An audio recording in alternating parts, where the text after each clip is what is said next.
బట్టతలతో బాధపడుతున్నారా? ఆధునితనమైన పద్ధతిలో hair transplantation చేయబడును. Face clinic, Hyderabad. నమస్తే రస్తా గారు. నమస్తే ఉష.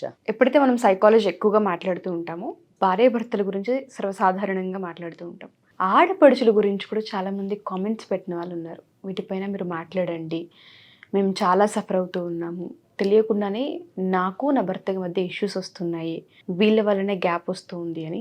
ఆడపడుచుల వల్ల ఎటువంటి ప్రాబ్లమ్స్ క్రియేట్ అవుతూ ఉంటాయంటారు? ఆడపడుచులందరికీ ఎవరైతే ఈ వీడియో చూస్తూ ఉంటుంటారో అట్లీస్ట్ వాళ్ళు రియలైజ్ అవ్వగలగాలి, అట్లీస్ట్ వాళ్ళకి తెలుసుకోగలిగేలా ఏమైనా చెప్పగలమా మనం?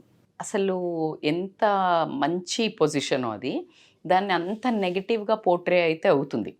అత్త అనేది ఎంత అత్తగారు వాళ్ళ ఇల్లు అనగానే ఒక రకమైన టెర్రరో లేకపోతే ఒక రకమైన నెగిటివ్ వర్డ్ ఎట్లా వస్తుందో, అత్త ఆడపడుచులు అనేది అసింక్రొనైజింగ్ వర్డ్స్గానైతే తీసుకెళ్ళటం జరుగుతుంది. బట్ అందరూ అలా ఉంటారా అంటే అలా ఏముండరు.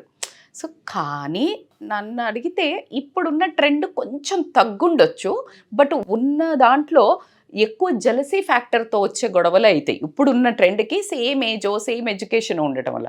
కానీ అరౌండ్ అంటే లైక్ ఒక 20 years 30 years నుంచి ముందుకు తీసుకుంటే అప్పట్లో ఎక్కువ ఉండేవి ఎక్కువగా. సో అవి ఎందుకు వచ్చాయి అంటే చూడు, అసలు ఆ వర్డ్స్ ఆడపడుచు ఆడబిడ్డ అంటుంటాం మనం. అప్పటిదాకా కూతురు అన్నామని మీరు చాలా క్లియర్గా వినండి. కూతురు, ఈ ఇంటి కూతురు అనే అమ్మాయి పెళ్ళై వెళ్ళిపోయాక అమ్మాయిని ఏమంటారు? ఆడపడుచు. అంటే అర్థం ఏంటి? Can you divide and tell? ఆడపడుచు. అమ్మా నువ్వు ఆడపడుచువి అంటే అక్కడ నీ ఇల్లు. ఇక్కడికి లక్ష్మీదేవిలాగా ఒక అద్భుతమైన ఒక ఇంటో నా ఇంటో ఆడపడుచు ఇక్కడ తిరిగి వెళ్ళిన లక్ష్మీదేవి మళ్ళీ వస్తే నేను నిన్ను అలా ఆదరించుకోవాలి. కానీ నువ్వు వస్తే కుటుంబ కలహాలను పెంచి, ఇంట్లో కలతలను పెంచి, భర్తను భార్యకి, భార్యను భర్తకి, అత్తకి కోడల్ని, కోడల్ని అత్తకి కాకుండా చేసే ఆమెని ఏమని పిలవాలి? ఆ వర్డ్ ఆడపడుచు అని మెన్షనింగ్లోనే ఉంది. యువర్ రాబ్, నీ పెత్తనం ఇక్కడ కాదు. పెత్తనం చెయ్యి ఎప్పుడు? ఇంట్లో ఫంక్షన్ అయింది, మొత్తం తిరిగి చక్కబెట్టి ఇది ఇక్కడ పెట్టండి, ఇది ఇక్కడ, అది ఆడపడుచు హక్కు, హక్కు, బాధ్యత. నీ పుట్టింటిని అట్లా చెయ్యాలి. దేనికి? కలిసి ఉంచడానికి. Take that power. సలాం కొడుతుంది వదిన, ఎవరో మరదలు ఎవరైనా. కానీ నీతో తోడబుట్టిన తమ్ముడినో అన్ననో ఆ వచ్చిన ఆవిడని నువ్వు మా ఇంటి అమ్మాయివి కాదు అంటే మరి ఎందుకు తెచ్చుకున్నావు? దరిద్రం ఏంటంటే ఈ సపోర్టు, ఈ గ్యాంగ్కి, ఈ సపోర్ట్కి మెయిన్ మన అత్తగారు కారణం ఉంటారు.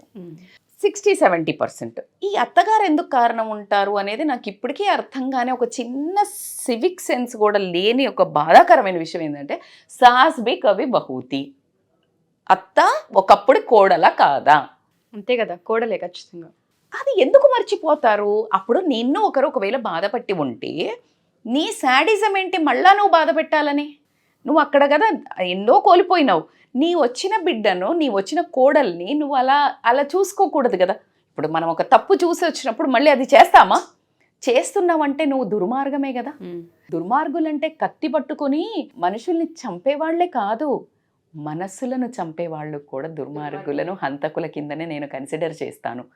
మరి నీకు తెలిసి తెలవక చేస్తున్నావో, పైశాచికంతో చేస్తున్నావో, మూర్ఖత్వంతో చేస్తున్నావో, అరాచక చేస్తున్నావో, అసూయతో చేస్తున్నావో, తెలిసి తెలివని మిడకని సొసైటీలో ఉందని చేస్తున్నావో, దేనికి చేసినా ఆ బాధితురాలు ఎవరైతే ఉంటుందో ఆమెని సూదులు పెట్టి కూర్చున్నట్టు, కత్తులతో పొడిసినట్టు నువ్వు క్షణం చేస్తే, కొంతమంది ఆడపిల్లలకి ఏమైపోతుందంటే ఇంకా ఆడపడుచు వస్తుందంటే భయం స్టార్ట్ అవుతుంటుంది. అయ్యయ్యో, ఈ కామెంట్లో నేను ఒకటి చూశాను కూడా. ఏమని చెప్పిందంటే భలే చెప్పింది. మా అత్తగారు వాళ్ళకి కూతురు వచ్చి మా ఇంట్లోనే 2-3 నెలలు ఉండాలి, బట్ నేను మాత్రం ఒక్కరోజు కూడా మా అమ్మ వాళ్ళ ఇంటికి వెళ్ళొద్దు, జ్వరం వచ్చేస్తుందంట. ఎందుకు వస్తుంది అంటే నేను విన్నాను, కూతుర్లు పండగలకి ఇక్కడే ఉండాలి, కోడళ్ళు కూడా ఉండాలంట. మరి దేనికి మేడం? మరి ప్రేమ అత్తకి ఇష్టమేమో మేడం, మీరంటే అట్లా ఎట్లా మాట్లాడతారు మేడం అని అన్నారు అనుకోరనా? అసలు విషయం అది కాదు. పని ఎవడు చేయాలి? కూతురు పడుకొని లేటుగా లేవాలి కదా. న్యాయపరమైన కోరికలు కోరండి. నీ కూతుర్ని ఎలా అయితే లేటుగా 10ంటికి లేచినా నువ్వు పాపం కష్టపడి వచ్చిందంటే మరి ఈ బిడ్డ కూడా కష్టపడుతుందిగా. Be neutral. నీ కూతుర్ని ఎలా ఎత్తుకుంటున్నావో నీకు ఇంకా తెలియని ఒక దౌర్భాగ్యమైన విషయం ఏమిటంటే ఈ కూతురు వెళ్ళి ఇంకొకళ్ళని చూసుకోవాలి. నిన్ను ఇక్కడ ఈమెను చూడాలి అంటే ఈ అమ్మాయితో లైఫ్ లాంగ్ ఉంటున్నావా, ఈ అమ్మాయితో ఉంటున్నావా, నీ కూతురుతో ఉంటున్నావా, కోడలు కదా నిన్ను ఫ్యూచర్లో. ఇప్పుడు నువ్వు వయసులో ఉండి కాస్త 30-40 ఏళ్లలో 50 ఏళ్లలో ఉన్నాను కదా అని మిడిసిపడి నువ్వు కోడల్ని నరకయాతన పెట్టి ఇబ్బందులు పెట్టి సినిమా చూపిస్తే రేపొద్దున నీకు సినిమా చూపిస్తావా అమ్మా అని కోడలంటే ఎందుకు కోపం వస్తుంది? Agree with you. నేను చాలా జోవియల్గా చెప్తున్నట్టు అనిపిస్తున్నా మీకు. నేను చాలా వాళ్ళకి అర్థం చేసుకోవడానికి I'm making it lighter note, but it is a very painful story for a daughter in law. కోడలికి అత్త ఆడపడుచు మేజర్ రోల్ ప్లే చేస్తుంది హ్యాపీనెస్లా. ఒక ఇద్దరు భార్యాభర్తల జీవితం డిపెండ్ అయి ఉంటుంది అలా మీద. అసలు డౌటే లేదు. ఎందుకు నీ కొడుకు కూడా ప్రశాంతంగా ఉండడు. నీ కొడుకును, నీ కన్న కొడుకుని అలా ఒక నల్లేరు మీద నడకలాగా నువ్వు ఇటు వస్తావా అటు పోతావా, ఇటు వస్తా మేమిష్టమా, అదేం క్వశ్చన్? నీ భర్తను సేమ్ నీ ఆడపడుచులలో అడిగితే నువ్వు ఎలా ఫీల్ అవుతావో నువ్వు అది చెయ్యకూడదు కదా. Non sense. తెలిసి తెలవక చేస్తున్నారా లేదా తెలియదు కానీ కూతుర్ని వెనకేసుకొచ్చి చెడగొట్టే హస్తం మాత్రం అత్తలది మామలదే ఉంటుందని అన్నాను. జనరల్గా మామలది అంత రోల్ ఉండదు. ఒక 20% ఉంటారు మామలు ఇన్వాల్వ్ అయ్యేవాళ్ళు. ఉన్నవాళ్ళు మాత్రం మళ్ళీ అది క్రూయల్గా ఉంటారు. మళ్ళీ ఆ రోల్ మళ్ళీ ఇంకా వేరే సెకండ్ రోల్ ఉంటుంది. సో కాబట్టి మోస్ట్లీ అత్త వాళ్ళదే ఉంటుంది. వాళ్ళకి అర్థం చేసుకోవాల్సింది ఏంటి అంటే ఈ ఆడపడిచి ఎక్కడి నుంచి అయితే వచ్చిందో నేను ఒకప్పుడు అట్లానే వచ్చాను కాబట్టి ఇది నా ఇంటి తులసి మొక్క, దీన్ని పెంచుకొని నీరు పోసుకొని దీన్ని కాపాడుకుంటే నా ఇల్లు సౌభాగ్యంతో వరదిల్లుతుంది అనే ఉద్దేశం లేకుండా బయటి దానిలాగా 40-50 ఏళ్ళు పెళ్ళైన వాళ్ళని కూడా మీరు బయట వాళ్ళే అన్నట్టు చూస్తే మరి అది నిన్ను నానెందుకు అనుకుంటుందమ్మా? ఎన్నేళ్ళు ఓపిక పడతారు? ఎందుకు పట్టాలి? నువ్వు నీ అత్తగారింట్లో రాబ్ చేయాలి. భలే ఉంటుందిరా అసలు విచిత్రాలు ఏంటంటే నా దగ్గర కొన్ని కేసెస్ వస్తాయి. మేడం అక్కడ మొత్తము ఆమె చెప్పినట్టే వినాలా, ఇక్కడికి వచ్చి కూడా నేను అంటే ఈమె ఏం గొలుసులు వేసుకోవాలి, ఏం పెట్టుకోవాలి, ఏం బట్టలు కట్టుకోవాలో కూడా వాళ్ళే డిసైడ్ చేస్తారట. ఏంటి మీ ఆవిడకి తెచ్చినవా, నాకేమో ఇది తెచ్చినవా? ఈ కంపారిజన్ ఒకటి అది సంస్కృతి కదా. ఇప్పుడు నీ భర్త అట్లా తెస్తే కుదురుతుందా?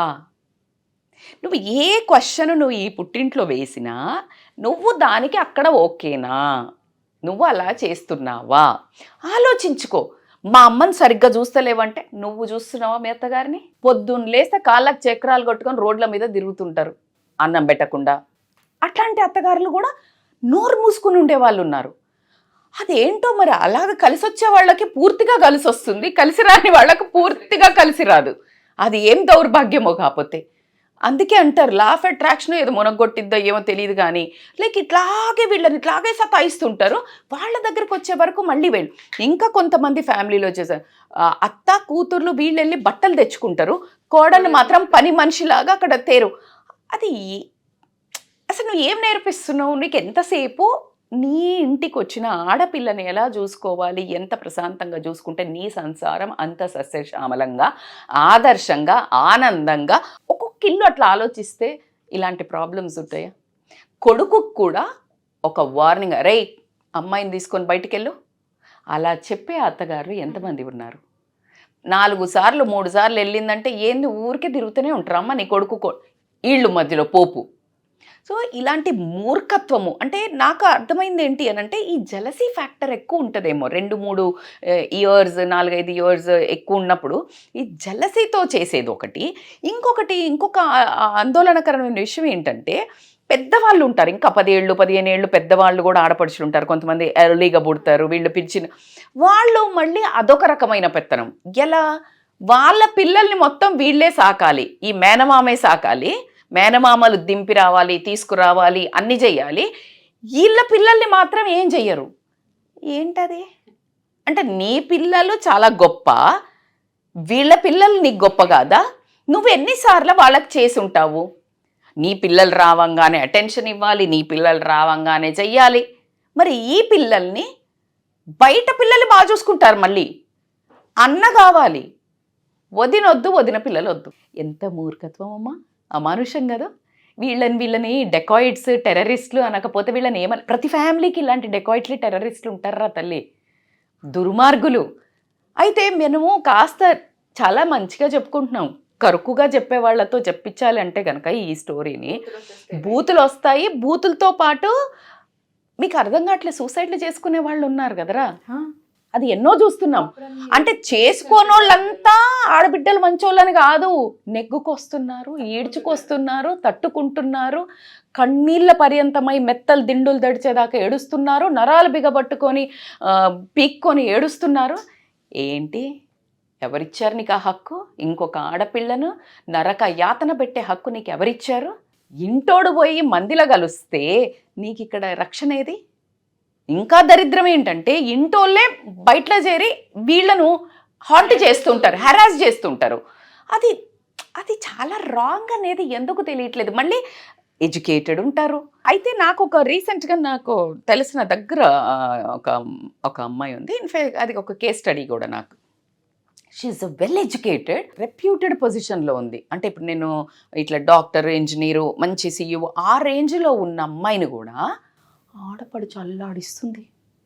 And she's becoming a victim annoyingly. నాకు ఆశ్చర్యం ఏంటంటే నువ్వు ఎందుకు పట్టించుకుంటావు అని అంటే, అది తెలీదక్క, మీకు తెలీదు. అక్కడ అందరి ముందు అదొక రకంగా బిహేవ్ చేస్తుంటారు, అందరి ముందు పిల్లల్ని హెరాస్ చేస్తుంటారు, అందరి ముందు అట్లా పిల్లలతోటి బాగా బిహేవ్ చెయ్యదు, పట్టించుకోనట్టు. అది నాకు పెయిన్ అవుతుంది. అంటే ఆడది ఏం చదివినా, ఏ పొజిషన్లో ఉన్నా అటువంటి వాటికి బానిసేరా, కరెక్ట్ చెప్పావు. అది ఆ నరకము ఇవ్వడానికి ఇంకొక ఆడదే శత్రువు అనే వర్డ్ ఇక్కడి నుంచే వచ్చింది. ఆడదానికి ఆడదే శత్రువు అంటే నీ ఇంటికి నువ్వు ఒక కోడల్ని, నీ కొడుకుకి కాపురం నిలబెట్టాలి, నీ వంశాన్ని నిలబెట్టాలి అని నువ్వు తెచ్చుకున్నావు. నువ్వే ఎతికి తెచ్చుకున్న దానివి. లేదు, నీ కొడుకుకి ఇష్టమైనది వచ్చినా నీ కొడుకే ఇష్టపడి తెచ్చుకున్నాడు. రెండిటిని అంగీకరించిన దానివి నువ్వు నిలబడి పెద్ద మనిషిలాగా నువ్వు చూసుకోవాలా వద్దా? కష్టం వచ్చినా నిష్టం వచ్చినా నేనున్నాను, మనమిద్దరం ఒక పార్టీ అని ఏంటి నువ్వు నీ ఆడపిల్లకి చెప్పుకోవా? ఈ ఇల్లు రక్షించేది, రేపొద్దున మమ్మల్ని సంరక్షించేది ఈ కోడలే, దాంతో మంచిగుండు. నువ్వు వదినతో మంచిగుంటే రేపు నీ అన్న బాగా చూస్తాడు. వదినతో నువ్వు ఇలా కయ్యాలు పెట్టుకుంటే మేము సగం దూరమే నీతో ప్రయాణం చేస్తాము. తర్వాత కడదాకా నేను పోయిన తర్వాత కూడా నీకు పుట్టిల్లు దిక్కుండాలి అంటే ఎవరు చెయ్యాలి? బంధాలకో భయపడో లేకపోతే చేస్తుండొచ్చు ఫార్మాలిటీస్. ప్రేమ మిస్సింగ్. కానీ ప్రేమ లేకుండా నువ్వు అరాచకంగా తీసుకునే ప్రతి ఒక్కటి వాల్యూ అనేక. ఆ ఒక్క కామన్ సెన్స్ మిస్ అవ్వకండి. అండ్ జెలసీ ఫ్యాక్టర్ గురించి మాట్లాడాలంటే ఎంతో హ్యాపీగా ఫీల్ అవ్వాలి. ఇటు వదినైనా ఆడపడుచు చక్కగా ఎదుగుతుంటే అసలు నా ఆడపడుచు ఇంత బాగుంది అని మురవాలి. లేదు అంటే ఇలా తయారవ్వు, అలా తయారవ్వు అని చెప్పాలి. లేదు ఆడపడుచైనా మరదలో వదినో ఎవరైనా ఉంటే, అన్న భార్యలో తమ్ముడు భార్యలో ఉంటే వాళ్ళు ఎదుగుతుంటే చూడాలి, తగ్గుతుంటే లేవట్టాలి. ఎవడు చెప్పాడు ఆడపడుచు చూసుకోవద్దని? ఎవడు చెప్పాడు? ఎప్పుడు ఆడపడిచే తీసుకెళ్ళాలని ఎవడు చెప్పాడు? నించోవాలి. నేనున్నా, రా పర్లేదు నాతో ఉండు, నేను తీసుకెళ్తా. ఆవిడకున్న వాక్యూమ్ని భర్త బాగా చూడకపోయినా, భర్త బాగా సంపాదించకపోయినా, భర్త ఇబ్బంది పెట్టినా నువ్వు భుజం తప్పితే. అందుకే అర్ధమొగుడు అన్నాడు. అర్ధమొగుడు అంటే మీనింగ్ ఆయన సగం సతాయిస్తాడు, నేను మొత్తం సతాయిస్తా, మొత్తం కలిపి కింద నుంచి సతాయిస్తామని కాదు. ఇది అర్ధమొగుడు అంటే ఏదో వాళ్ళపైన అధికారం ఉన్నట్టు, హక్కు ఉన్నట్టు పైశాచిక ఆనందాలను చూపిస్తుంటుంటారు, కానీ కరెక్ట్ వర్డ్ యూస్ చేస్తారు. అర్ధమొగుడు అంటే అదే కదరా. అర్ధమొగుడు అంటే ఏంటి? కొన్ని భర్తకు చెప్పుకోలేనేమో, ఇంకేదైనా ఉంటే సమఉజ్జి వయస్సు ఉన్న వాళ్ళతో, అత్తకి చెప్పుకోలేనివి, మామకి చెప్పుకోలేనివి, చూడు ఇట్లా అవుతుంది నాకు అని చెప్పుకొని ఆ ఫ్రెండ్షిప్, ఆ సఖ్యత ఉండాలి అనే ఉద్దేశంతో ఆడపడుచు ఉంటే సరదాగా ఉంటుంది. ఎందుకంటే అంత మగోళ్ళే ఉంటే ఈ అమ్మాయికి అలాగే బోరు కొడుతుంది, బావలంటే పక్కకు జరగాలి, మరుదులంటే ఇలా ఉంటుంది. కాబట్టి ఆడపడుచు ఉంటే సందడిగా ఉంటే, ఇలా బాగుంటే ఆటోమేటిక్గా అమ్మాయిని అమ్మగారింటికి బొమ్మన్నా ఎందుకు పోయిద్ది? పోదుగా. మా అత్తగారింట్లోనే బాగుంది, నేను ఇక్కడే ఉంటా అంటుంది. అవునా లేదా? నువ్వు ఆ అట్మాస్ఫియర్ కలిపియాలి. కానీ నీ రాబుతోటి ఇక్కడే ఉండు, పని చేయడానికి పండక్కి నువ్వు పోతాను, మరి నీ కూతురు అక్కడ వదిలేసి వచ్చిందిగా. ఆ లాజిక్ని ఎందుకు మిస్ అవుతున్నాము? నీ కూతురేమో మహారాణిలాగా ఉండాలి ఇక్కడ, ఈమె పని మనిషిలాగా ఉండాలి. నీ కూతురు చెప్పిన మాట ఆయన భర్త చెప్పు చేతుల్లో వింటున్నాడా? వినకపోతే ఇలా కంట్రోల్లో పెట్టి నువ్వు కోచింగ్ ఇస్తావు. నీ కొడుకు మాత్రం నీ కోడలి మాట వింటే వీడు మొత్తం మారిపోయిండు, వీడు మొత్తం పెళ్ళాం కొంగు పట్టుకొని తిరుగుతున్నాడు, వీడు మొత్తం పెళ్ళాం చుట్టే తిరుగుతున్నాడు. ఏంటబ్బా ఇది అనిపించట్లే? చాలా దుస్సంస్కారం అని అనిపించట్లేదా? ఇది ఎంత కుసంస్కారంకి దిగజారిపోయారంటే, ఒకప్పుడు గురించి కూడా నేను అప్పటిదైనా మాట్లాడినా, ఇప్పుడుదైనా మాట్లాడినా, ఎప్పుడు మాట్లాడినా మనిషి మానవత్వం చావటం వల్ల వచ్చిన ఇది స్వార్థము, జలసీతో కూడిన ఆ బిహేవియర్ తప్పించి ఇక ఆడవాళ్ళల్లో ఉన్న ఒక దౌర్భాగ్యం ఏంటి అని అంటే, వాళ్ళు అండర్గో అయిన పెయిన్ను కూడా ఇంకో వాళ్ళకు కూడా ఇవ్వాలి అనుకోవడం అనేది చాలా దరిద్రమైన నీచమైన ఆలోచన. నువ్వు అండర్గో అవుతున్నది, నువ్వు అండర్గో అవ్వకున్నా నీకు తెలిసిన దాన్ని నీ పక్కన ఉన్న ఒక ఆడదానికి, తోటి ఆడదానిగా నువ్వు సహాయం చేయలేకుండా ఇంకా నువ్వు తొక్కాలి, చంపాలి, చావాలి అని చూసి 4 బట్టలు కట్టుకుంటే ఓర్వకుండా, 4 తన పని తను చేసుకుంటున్న ఓర్వకుండా, హ్యూమిలియేషన్ 4 కలిపి ఒక మనిషిని చేస్తున్నప్పుడు ఆ మనిషి తట్టుకొని తన భర్తతో కానీ, తన అత్తమామలతో కానీ ఆ ఫ్యామిలీలో నిలబడడానికి ఒక్క రీజన్ వదిలిపెడుతున్నారా? వదిలిపెట్టుకోవడానికి చాలామంది ఈ విధంగా కూడా విడాకులు తీసుకున్న వాళ్ళు ఉన్నారు. అంటే నీ కొడుకు కాపురంలో, నీ అన్న తమ్ముళ్ళ కాపురంలో నువ్వు ఇంటెన్షనల్గానా అన్ఇంటెన్షనల్గానా ఒక కారణం అవుతున్నావా లేదా? నీకు ఆ పాపం ఊరికే వదిలిపెడుతుందా? అయ్యో, ఛాన్సే లేదు. నేను ఎప్పుడూ చెప్తుంటాను, నా జీవితంలో ద బెస్ట్ ఎక్స్పీరియన్స్ ఈస్ కర్మ విల్ హిట్ యూ బ్యాక్. కర్మ విల్ హిట్ యూ బ్యాక్. నా లైఫ్లో చాలా దూరం ఉంటారు నా ఒక కజిన్స్, మా వారి అన్నలు, అన్న తమ్ములు, పెద్దనాన్న పిల్లలు ఎంత మంచి చేశారో ఉషా. అంటే లైక్ నా మనసులో వాళ్ళు కాస్త దూరంగానే ఉంటారు, పెద్దవాళ్ళు కాస్త దూరంగా ఉంటారు, అంత ఎక్కువ ఇట్లా పూసుకొని తిరగరు. బట్ ఎక్కడున్నా మాకు మంచి చేశారనే మాకు తృప్తి. మేము వాళ్ళకి అదే విధంగా దేవుడి దగ్గర కూర్చున్నప్పుడు వాళ్ళ పేరు తీసుకుంటామే, చాలు కదా. కానీ నా ఇంట్లో అని అనుకున్న మనవాళ్లే మనల్ని ఇబ్బంది పెడుతుంటే నువ్వు ఎవడికి పోయి చెప్పుకుంటావు? అంటే నీ సంసారాన్ని నువ్వు బయట అయ్యమనే చెప్తున్నావు కదా. అంటే ఇప్పుడు వెళ్ళి మళ్ళీ వేరే వాళ్ళకి చెప్పొద్దు, చెప్తే ఇజ్జత్ పోతుంది. మరి ఇజ్జత్ పరువు పోతుంది అనుకున్న వాళ్ళు నువ్వు ఎట్లా సతాయిస్తావు? సో ఈ రకంగా ప్రాబ్లమ్స్ అనుభవించే వాళ్ళు ఏం చేస్తున్నారు అంటే భర్తను వదిలిపెట్టడానికైనా కూడా వెనకాడడం లేదు. ఎందుకంటే ఇది మానసిక వ్యధను తట్టుకునే కెపాసిటీ ఎవరికి లేదు. చెప్పారు కదా సూసైడ్స్ అని, అక్కడ దాకా అయ్యో డౌటే లేదు. అయితే ఇంకొకటి, చాలా మంది డివోర్స్ తీసుకునేటప్పుడు నాకు అవసరం లేదు, నేను బతకగలుగుతా, ఎందుకు అనంగానే ఇక ఈ అమ్మలక్కలు ఇంట్లో ఉంటారు కదా, ఏమంటారు, బర్తగించిండ్రు, పైసలు వస్తున్నాయి కదా, 4 పైసలు 4 లక్షలు చూస్తుండ్రు కదా, బలుపెక్కి పొగరెక్కి విడాకులు అడుగుతున్నారు అన్నారు. అసలు అది అవేం కాదు. ఆవిడ వచ్చింది ఎందుకు? నాకు డబ్బు ఉంది, సంస్కారం ఉంది, తెలివి ఉంది, నాకు కావాల్సింది ఎమోషనల్ తోడు, ఒక అందమైన కుటుంబము అని వచ్చింది. నువ్వు అవేవీ లేకుండా ఇర్రెస్పెక్టివ్ ఆఫ్ దట్ నీకు పని చేయాలి, నీకు ఇవన్నీ చేయాలి, నీ టార్చర్ అనుభవించాలి, నా సంపాదన నువ్వెందుకు? ఎక్కడ రాంగ్ అనిపిస్తుంది? ఖచ్చితంగా ఎవరైనా పెద్దవాళ్ళకి ఇది వింటే ఇదేం నేర్పించు అమ్మా, నువ్వు అనుభవిస్తే తెలుస్తుందమ్మా ఆ పెయిన్ ఏంటో. ఎవరికి కానీ ఇంత చిన్నదానికేనా అంటారు, ఇంత చిన్నది మరి నీకొస్తే తెలుస్తుంది. చాలామంది తలనొప్పితో భరించలేక గుడ్డ కట్టుకునేట్లుంటే పోతుందిలే, అది నీకొస్తే ఎవరి కడుపు నొప్పికి మాత్రం వాళ్ళే వేసుకోవాలి. దురద ఒకడికి పెడితే నువ్వు ఒక దగ్గర గోక్కుంటే దురద తగ్గదు. ఎవడి పెయిన్ వాడిది. ఏది చెప్పినా దీనికేనా అనడం బంద్ చేయండి. దీనికే అసలు ఆ మనిషి చెప్తుంది నీకు అంటేనే అర్థం నువ్వు ఏమైనా హెల్ప్ చేస్తావేమో అని చెప్తున్నారు. నువ్వు దీనికేనా అని ఇంకా కుంగదీయడానికి చెప్పట్లా. దీనికేనా నువ్వు ఆ పొజిషన్లో ఉండి చూడు, మరి నీకు అంత భరించే శక్తి ఉందో చూద్దాం. నీకు అలాంటి ప్రాబ్లం ఉందా? ఇద్దరు కలుపుకొని తోడు తీసుకొని ఇద్దరు ఫైట్ చేయండి. అలాంటి సంస్కారం ఉన్న మహిళలు ముందుకు వచ్చి కాస్త అయినా జ్ఞానోదయం అయ్యి, ఒక స్త్రీ అంటేనే ఒక గివింగ్, ఒక స్త్రీ అంటేనే ప్రేమ, ఒక స్త్రీ అంటేనే మమత, ఒక స్త్రీ అంటేనే కేరింగ్, ఒక స్త్రీ అంటేనే షేరింగ్ అనే ఒక ఎగ్జాంపుల్ ఎలా అయితే నానుడి ఉందో, అమ్మ ఆడది అంటేనే ఆ విలువలన్నీ, పడంగానే వచ్చే ఆ ఫీల్, ఆ మమత అనేది మీ పిల్లలకు, మీ అమ్మ నాన్నకు, మీకే కాకుండా మీ తోటి మహిళ ఎవరైతే వదిన అనుకోండి, అదే పక్కన ఫ్రెండ్ అనుకోండి, వాళ్ళ మీద కూడా జనరేట్ చేయండి. You are meant for that. Sensitivity, ప్రేమ, ఫీలింగ్స్. అప్పుడు ఈ ఏవైతే జరుగుతున్నాయో బ్యాడ్గా మొత్తం భ్రష్టు పట్టిపోయింది అని ఆడోళ్ళు గుండెలు దించుకొని మాట్లాడుతున్నారు. ఈ గుడ్డలేంది, ఈ ప్రవర్తన ఏంది, రోడ్డు మీదకి వచ్చిండ్రు అని ఇక కొంచెం మిగతా ఏజ్ వాళ్ళు కొంచెం ఏం రాలే. మీరు పెంచిన మీ ప్రవర్తన, మీరు ఏదైతే అక్కడ పెట్టారో వదిలేశారో ప్లేట్, అక్కడి నుంచి మొదలైంది. మీ ట్రీట్మెంట్ ఎలా ఉంది, మీ పెంపకం ఎట్లా ఉంది, మీ పిల్లల్ని, మీ కోడళ్ళను మీరు ఎలా చూసుకున్నారో, ఇక్కడి నుంచి గేమ్ స్టార్ట్ అయింది. ఆ గేమ్కి తెలిసి తెలవకుండా రెఫరీలు మీరే. కాబట్టికే ఆ గేమ్ని ఆల్అవుట్ చేయాలి అని అంటే ఖచ్చితంగా ఇప్పుడున్న సమకాలం జరిగింది గతం మార్పు అనేది మానవ సహజం. మార్పు మనిషికి రావాల్సిందే.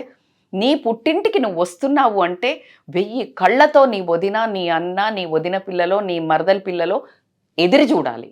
అంతేగాని అమ్మ వస్తుంది అని అంటే ఒక భయము, భ్రాంతి, ఇప్పుడు ఏం పెట్టిపోతుందో అని, లేకపోతే ఈ చేపించుకునుడు, ఈ బెదిరించుకునుడు, ఇవన్నీ చేస్తుంది అని ఇష్టం లేకున్నా కష్టమైనా కూడా చేసే వాళ్ళను చేపించుకున్నా కూడా అది వర్త్ అయితే కాదు.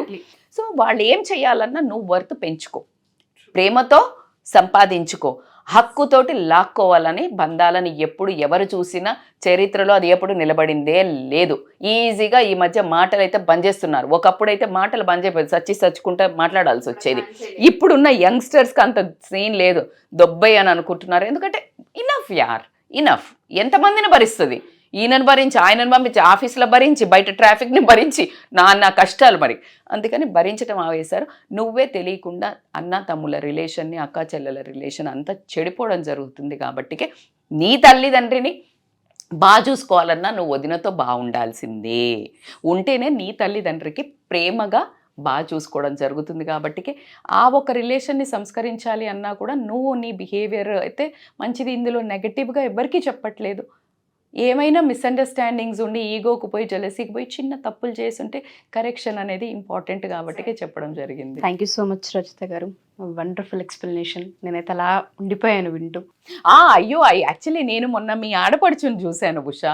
ఓ my god, such a sweet lady. అసలు నేను తర్వాత చాలాసేపు మాట్లాడితే ఆవిడ మీ బాబు మీ దగ్గర ఎంత ఉన్నాడో ఆవిడ దగ్గర మొత్తం ఫంక్షన్ అంతా ఆవిడ దగ్గరే ఉన్నారు.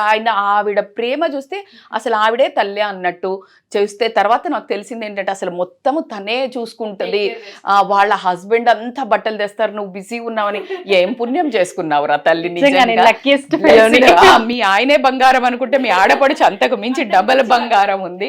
So and stay blessed, god bless you. Usha ఆడపడుచులాగా అందరూ ఆడపడుచులు అలా ఉంటే గనక కొన్ని కష్టాలు, కొన్ని జన్మతః ఆడది అడుక్కొచ్చుకుంటుంది. కొన్ని అంటే భర్తతోటో ఆర్థికంగానో అడుక్కొచ్చుకుంటుంది. ఆ కర్మను ఎవ్వరూ తీసేయలేము, నేను అగ్రీ చేస్తా. వాళ్ళ కర్మకు మేం బాధ్యులం మన ఆడపడుచుల question. I am not talking about that. ఆర్థికమైన పరిస్థితికి, భర్త బిహేవియర్ అయిన పరిస్థితికి యు ఆర్ నాట్ రెస్పాన్సిబుల్. మీ వంతు సహాయంగా ఎంత బాగా చూసుకుంటున్నారా వచ్చిన ఆడపిల్లను అనేది మాత్రమే మన వరకు. Exactly, wonderful. Thank you ma'am. Thank you so much. Thank you so much Usha. Suman టీవీలో మీ పర్సనల్ అండ్ బిజినెస్ ప్రమోషన్స్ కోసం కింది నెంబర్కి కాంటాక్ట్ చేయండి.